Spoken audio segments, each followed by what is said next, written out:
파울로 코넬료라고 하는 작가가 있습니다. 여러분 아마 연금술사라는 책 소설 읽어보셨는지 모르겠습니다. 바로 그 책의 저자입니다. 이 파울로 코넬료가 쓴 흐르는 강물처럼이라는 책에 나오는 이야기입니다. 몽골 제국을 세운 정복자 징기스칸은 친구처럼 아끼는 매가 한 마리 있었습니다. 그래서 전쟁을 할 때도 사냥을 할 때도 항상 이 매와 동반을 하였다고 합니다. 어느 날 한 번은 사냥을 하다가 그만 지쳐서 바위에서 떨어지는 물을 받아 먹으려고 잔으로 물을 받는데 그 물을 마시려 가는 그 순간 그가 그토록 사랑했던 그 매가 날아와 그 물잔을 낚아채 버리는 것입니다. 당연히 물은 땅에 쏟아졌고 물을 마실 수 없었습니다. 징기스칸은 화가 났습니다. 하지만 워낙 애지중지하는 매인이 실수이려니 생각을 하고 그리고는 다시 물잔을 집어들고 바위에서 떨어지는 물을 받았습니다. 그리고 물이 다 찼을 때쯤 그것을 마시려고 하는데 이 매가 또다시 날아와 그 물잔을 낚아채 떨어뜨리는 것입니다. 징기스칸이 화가 머리 끝까지 났습니다. 그래서 아무리 내가 사랑하는 매라고 하지만 이 제국의 왕인 내가 마시려고 하는 이 물잔을 낚아챈다는 생각에 가만두지 않겠다라는 마음을 먹고는 한 손에는 칼을 들고 한 손에는 잔을 들고 물을 받기 시작했습니다. 그 잔에 물이 거의 찰 때쯤 이 매가 어떻게 하는가 지켜보면서 물잔을 입으로 다가가는 순간 이 매가 또다시 날아와서 그 물잔을 낚아채버리는 것입니다. 순간 징기스칸은 화가 나 그 칼로 그 매를 죽이고 말았습니다. 그리고는 그 매의 시체를 치우고 바위 위로 올라갔습니다. 그 순간 징기스칸은 깜짝 놀라고 말았습니다. 바위 위에 있는 그 웅덩이에 독성이 강하기로 소문난 그 뱀 한 마리가 거기에 죽어 있었던 것입니다. 만약 징기스칸이 그 물을 마셨다면 징기스칸은 생명이 위협할 수도 있는 바로 그런 상황이었던 것입니다. 징기스칸은 그 죽은 매의 시체를 가지고 막사에 돌아와 그 매의 형상을 뗀 금으로 만든 그 매를 만들고 그 날개 한쪽에 이렇게 새겨내었다고 합니다. 분노로 행한 일은 실패하기 마련이다. 세상 사람들은 화와 분노를 가지고 있습니다. 사람마다 화가 많은 사람, 화가 적은 사람은 있어도 화가 없는 사람은 없습니다. 우리는 자신이 존중받지 못한다고 생각할 때, 또 다른 사람이 나를 공격한다고 생각할 때, 또는 다른 사람의 무책임하고 이기적인 행동을 볼 때마다 화를 내기도 하고 또 자신이 원하는 대로 일이 되지 않았을 때 화를 내기도 합니다. 이런 화와 분노의 감정은 인간이라면 누구나 경험하는 인간의 본질적인 정서라고 이야기합니다. 우리는 주로 어른들만이 화를 내고 분노를 갖는다 생각합니다. 그런데 심리학자들에 의하면 생후 2개월 된 영아들도 분노를 느끼고 그것을 표현하고 행동한다고 합니다. 이처럼 화를 내지 않는 사람은 없습니다. 다만 그 표현 방법이 다를 뿐입니다. 전문가들에 의하면 우리나라 성인의 약 50%는 자신의 분노를 조절하는데 어려움이 있다라고 이야기한다고 합니다. 오죽하면 미국 정신의학과 사전에 우리말로 된 병명이 단 한 가지 우리말로 된 병명이 있는데 그게 무엇인지 아십니까? 바로 화병이라는 것입니다. 영어로 표기했을 뿐이지 화병이라는 한국말로 이 병명이 표시되어 있는 것입니다. 그런데 이 화병을 설명하는 그 내용이 충격적입니다. 화병이라고 쓰고 거기에 이렇게 설명되어 있습니다. 한국 민족의 증후군의 하나로 분노 증후군, 즉 우리나라 사람들에게만 있는 병이라는 것입니다. 문제는 이러한 화와 분노의 감정이 절제되지 못하고 그대로 표출되었을 때 누군가에게는 심각한 상처를 주기도 하고, 그리고 나와 자신의 몸과 마음의 공격성을 띠기도 한다라는 것입니다. 2018년, 여러분 혹시 기억나는지 모르겠습니다. 서울 강서구에 있었던 PC방 살인 사건. 이 사건은 수십 차례 그 피해자의 몸에 상처를 준 것으로 인하여 모든 국민을 두려움에 사로잡히게 했습니다. 그런데 이 살인범이 밝힌 그 살해 동기는 단지 그 PC방의 아르바이트생이 불친절했기 때문이라는 것입니다. 즉 자신이 무시받았다고 하는 그 생각에 화를 주체하지 못하고 그만 분노를 공격적으로 표출했던 것입니다. 경찰청 자료에 의하면 우리나라에서 일어나는 4대 강력 범죄 3건 중에 1건, 약 거의 42%가 우발적인 범행, 곧 분노를 조절하지 못해 일어나는 범행이라고 이야기합니다. 여러분 지금 보시는 바로 이 표에 있는 것처럼 말입니다. 우발적인 게 39.1%, 현실의 불만, 분노를 가진 것이 4.8%, 40%가 넘는 이 강력한 범죄들이 바로 화와 분노 때문에 일어나는 것입니다. 물론 대부분의 사람들은 이처럼 그 분노와 화를 공격적으로 풀지는 않습니다. 그러나 우리들 역시 그 화와 분노를 절제하지 못하고 그대로 풀었다가 위기적인 위험한 순간을 맞이했던 경험이 있을 것입니다. 또는 그 화를 내었다가 심한 후회와 자책에 빠지기도 합니다. 저 역시 그렇습니다.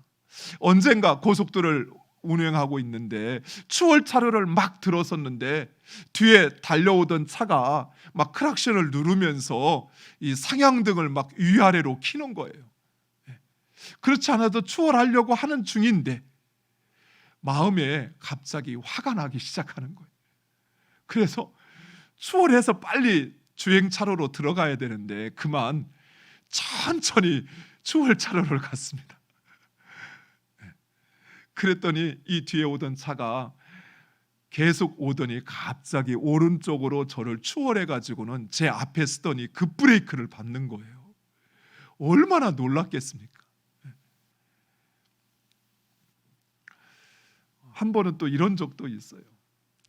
아내와 다툼이 있었는데 화가 나서 다른 때 같으면 아내에게 커피 한 잔 집에 와서 타달라고 했을 텐데 그 말 하기가 싫어서 이제 제 방에, 이제 우리 아이들이 어렸을 때인데요, 하준이가 아주 기어다닐 때인데 제 방에 커피포트를 가져와서 방바닥에 커피포트를 올려놨어요.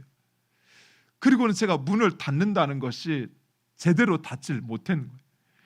저희 아들이 그 잠깐 열린 문 그 사이로 오더니 그 커피포트를 오른손으로 쳐가지고 그 물이 이 자기의 손등 위에 이제 그 뜨거운 물이 다 엎질러져 버린 거예요.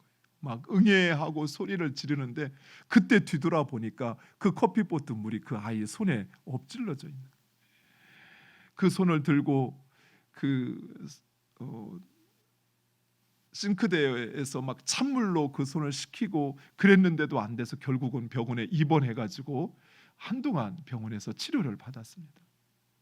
그걸 지금도 생각하면 내가 절대 화를 내서는 안 되지, 또 내가 분노를 마음에 품어서는 안 되지 하면서도 또다시 속상한 일이 생기고 내가 무시받는다고 느끼거나 공격받는다고 생각이 들면 저도 모르게 제 마음에 화가 찾아오고 그것이 자리를 잡는 것입니다.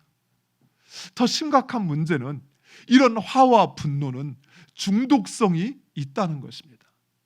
그래서 마치 알코올 중독자가 그 술을 끊지 못하는 것처럼 분노에 중독된 사람은 이 분노를 끊지 못한다는 사실이에요.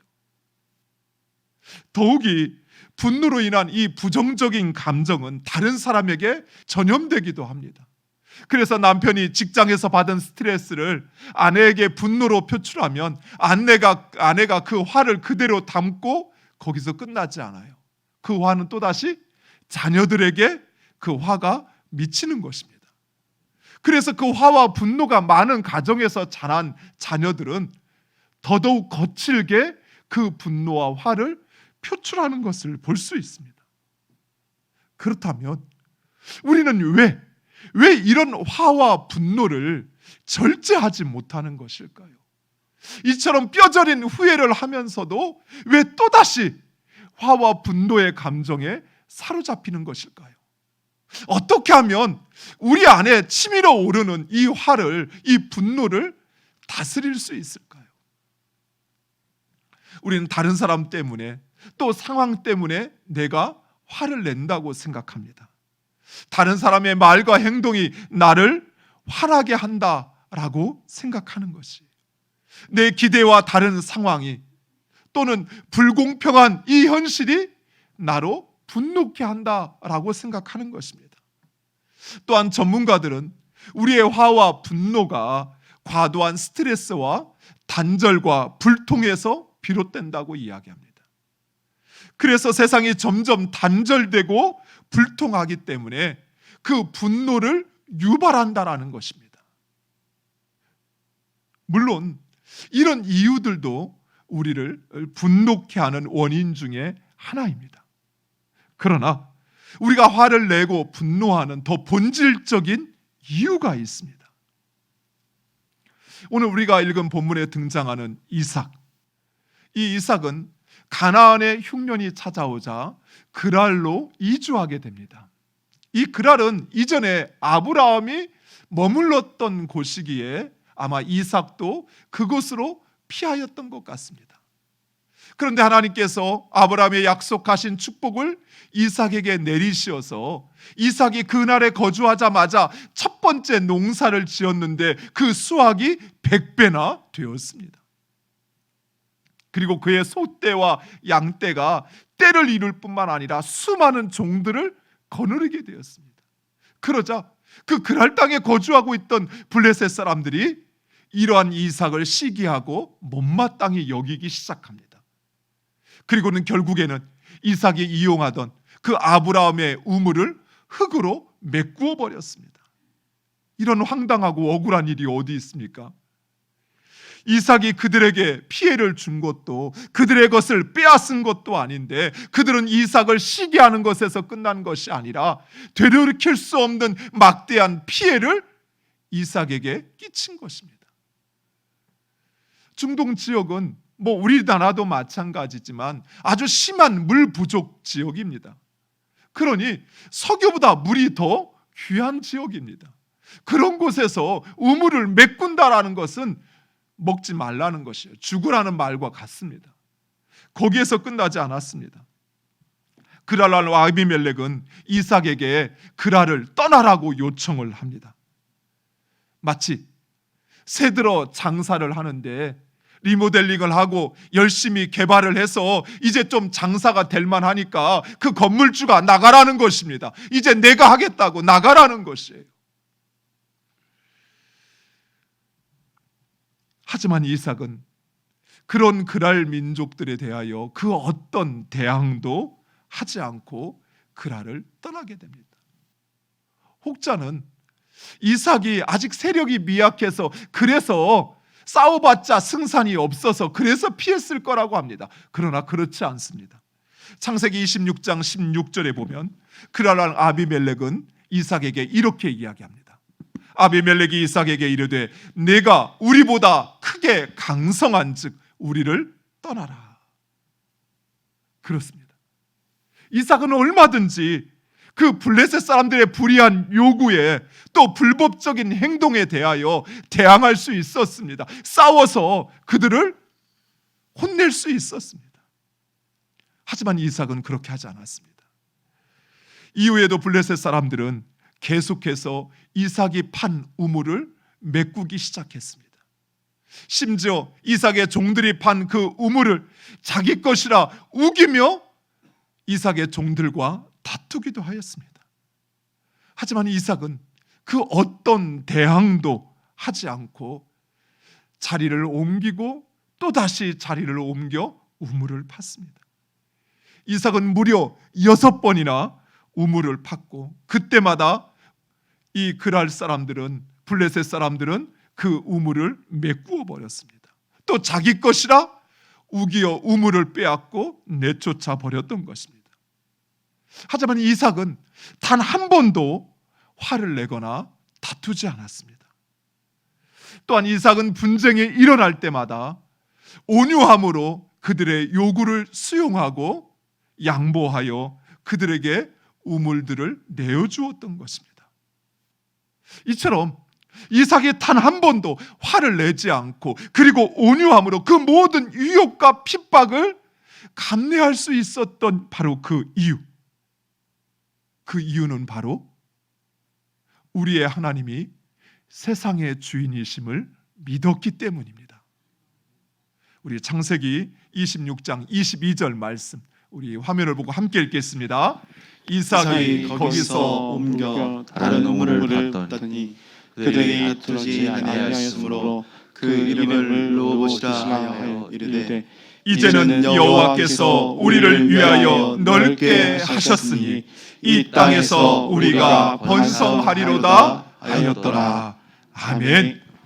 이삭은 자신의 삶과 그리고 자신의 그 산업이 하나님의 주관 아래에 있음을 그는 확신하였습니다. 이삭은 자신의 삶이 바로 그랄 민족들, 블레셋 사람들에 의해서 좌우되는 것이 아닌 오직 하나님, 그분이 주장하신다는 것을 믿었던 것입니다. 그리고 하나님은 그런 이삭을 축복하십니다. 24절 말씀에 그 밤에 여호와께서 그에게 나타나 이르시되 나는 내 아버지 아브라함의 하나님이니 두려워하지 말라. 내 종 아브라함을 위하여 내가 너와 함께 있어 내게 복을 주어 내 자손이 번성하게 하리라 하신지라. 아멘. 이삭은 악하고 이 불의한 그랄 사람들에 대하여 분노하거나 다투지 않았습니다.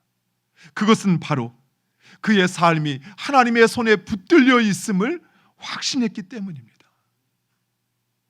자신의 우물을 빼앗는 그랄 사람들, 자신을 그랄 땅에서 내쫓는 그랄 왕 아비멜렉, 이삭은 그들을 미워하지도 그들과 다투지도 않았어요.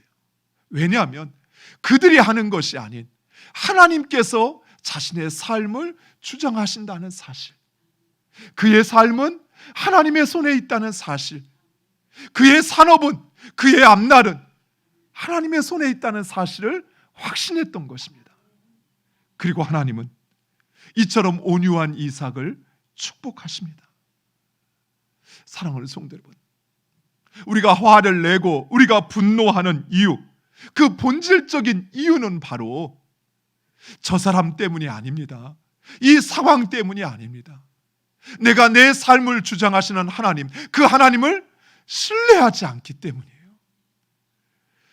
나의 삶이, 내가 하는 일이 사람에 의해서 좌우되거나 그들에 의해서 결정되어지는 것이 아닌 오직 하나님이 주장하신다는 바로 그 믿음이 우리를 분노케 하는 그 상황에서도 온유케 하는 것입니다. 화와 분노로부터 우리를 지키는 것입니다. 사랑하는 성도 여러분, 내가 누군가로 인하여 화를 내거나 분노할 때 우리 자신의 마음을 잘 살펴보시기 바랍니다. 내가 분노에 사로잡힐 때 하나님께서 행하신다는 그 믿음이 나에게 있는지 보시기 바랍니다.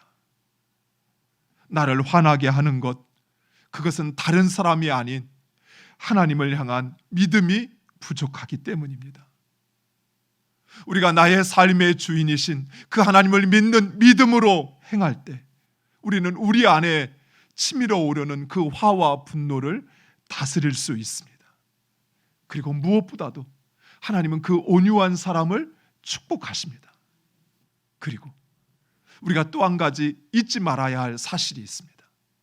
그것은 우리를 분노케 하고 우리를 화나게 한 당사자, 바로 그 사람이 우리의 온유함을 통하여 우리를 통하여 일하시는 하나님, 그 하나님을 보게 된다는 사실입니다. 이삭을 그토록 힘들게 했던 그랄왕 아비멜렉과 그 백성들, 그들은 이삭의 온유함을 통해서 이삭과 함께 하시는 하나님을 보았습니다. 그리고 그들은 이렇게 고백합니다. 28절과 29절 우리 화면을 보고 함께 읽겠습니다. 그들이 이르되 여호와께서 너와 함께 계심을 우리가 분명히 보았으므로 우리 사이 곧 우리와 너의 사이에 맹세하여 너와 계약을 맺으리라 말하였노라. 너는 우리를 해하지 말라. 이는 우리가 너를 범하지 아니하고 선한 일만 내게 행하여 내가 평안히 가게 하였음이니라. 이제 너는 여호와께 복을 받은 자니라. 아멘. 사랑하는 성도 여러분, 하나님께서 의로운 사람, 그래서 분노하는 사람, 화를 내는 사람보다 온유한 사람을 기뻐하시는 이유가 바로 여기에 있습니다. 온유한 사람, 그는 바로 그가 믿는 하나님을 증거하는 것입니다. 온유한 사람, 그는 그의 온유를 통하여 이 땅의 주관자이신 하나님을 세상 사람들에게 증거하는 것입니다. 그래서 하나님은 온유한 사람을 찾으십니다. 그리고 그를 통하여 일하시고 그를 축복하십니다. 중국에 기독교가 전래되기 시작할 무렵 모니카라는 선교사님이 계셨다고 합니다. 이 모니카 선교사님은 헌신적으로 사랑을 베풀고 그리고 가난하고 고통당하는 자들을 도와주었습니다. 그리고 복음을 전하였습니다. 그런데 당시 중국에는 점쟁이들이 유행하였고 가난하고 배우지 못한 사람들은 이 점쟁이를 의지하여 그들에게 많은 돈을 갖다 바쳤던 것입니다.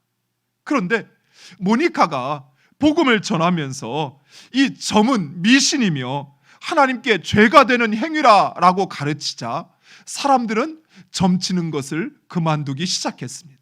그러자 점쟁이들은 자신들의 그 소득이 줄어들자 화가 나고 분노가 났습니다. 그래서 마침 모니카가 집회하고 있던 그곳을 쫓아가 감자를 던지면서 이방인은 이 땅에서 떠나가라 라고 외치기 시작했습니다. 니네 나라라 돌아가라 라고 그 모니카를 핍박했던 것입니다. 그런데 모니카 선교사님은 아무 말도 하지 않고 그 감자를 가지고 가 집회가 열리는 그 뒷뜰에 심었습니다. 그리고 그 감자가 아주 주렁주렁 열매를 많이 맺게 되었습니다. 그리고 수확한 감자를 들고 자신에게 감자를 던졌던 바로 그 점쟁이들을 찾아가 그것을 나누어 주며 당신들이 저에게 준 감자 이렇게 심어서 많이 수확했으니 다시 돌려드리러 왔습니다 하며 감자를 돌려드렸습니다. 이 모니카의 마음에 그 점쟁이들은 그만 자신의 잘못을 깨닫게 되었습니다. 뿐만 아니라 회심하여 모니카 선교사를 돕는 조력자가 되었다고 합니다. 사랑하는 성도 여러분, 우리 하나님은 온유한 사람을 통하여 일하십니다. 온유한 사람은 우리의 삶의 주인이신 하나님, 바로 그분을 증거하기 때문입니다. 이 세상은 끊임없이 우리를 화나게 하고 분노케 합니다. 그러나 나의 삶은 오직 하나님의 손에 달려 있음을 믿으시고 여러분의 화와 분노를 다스려 온유한 삶을 사는 여러분 되시기를 간절히 축원드립니다.